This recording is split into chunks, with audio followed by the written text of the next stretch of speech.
Ngayon alam ko na. Kaya pala gusto ng mga magulang natin na kumain tayo ng sabay-sabay. Kasi darating ang panahon na mag-isa ka na lang kakain sa lamesa.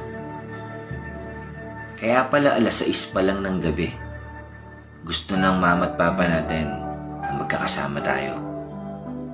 Kasi darating ang panahon na matagal na panahon din tayong hindi magkikita-kita. Ngayon alam ko na kung bakit hinahayaan lang tayo kumain ng matatamis noon. Yung pala, puro pait na ang mararanasan natin ngayon.